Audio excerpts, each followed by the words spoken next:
you, Rabbi Benjamin. I want to say as a Palestinian that we stand next to you and support you in helping you against the fear of true anti-Semitism that is running more rampant now because of Israel's actions. We understand the fear. We as Palestinians live fear.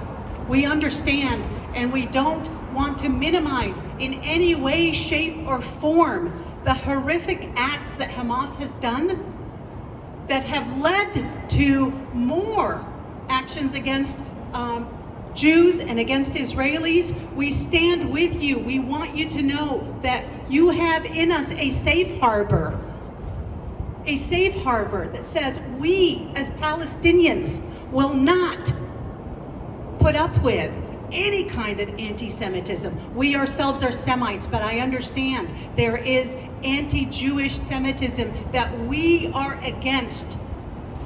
We want to see the hostages freed and brought home to their families. We Palestinians have suffered enough. We understand your pain. We don't want Israeli moms to not have their children home at night. We understand. And this is why it is so important for Senator Merkley to demand a ceasefire now so that they can work on getting those hostages home, the innocent children, women, and men that need to go home to their families.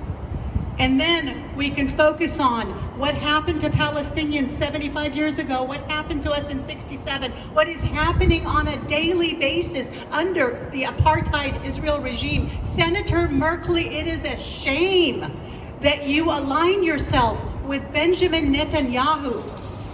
Find the backbone to say, ceasefire now, stop the killing. The next person who is going to speak to you is someone who I've known for many, many years. I refer to him as Dr. Joel Bainan.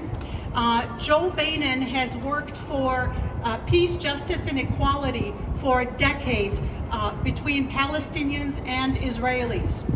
Dr. Bainan is the Donald J. McLaughlin Professor of History and Professor of Middle East History Emeritus at Stanford University. He taught at Stanford from 1983 until his retirement in 2019. From 2006 to 2008, Dr. Bainan has served as Director of Middle East Studies and Professor of History at the American University in Cairo. In 2002, Dr. Bainan served as President of the Middle East Studies Association of North America. I refer to him as Joel, so allow me this.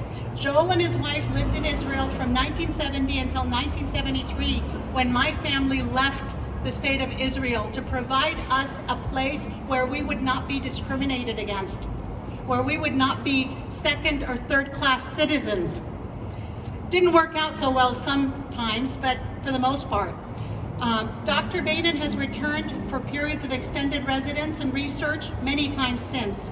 His parents, brother, and sister emigrated to Israel in 1973.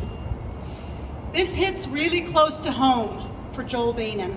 His brother's older daughter, Liat, and her husband, Aviv, were members of kibbutz near Oz when it was attacked on October 7th. They have been taken hostage. Liat's older sister, Tal, lives in Portland. Please put your hands together for Dr. Joel Bainan.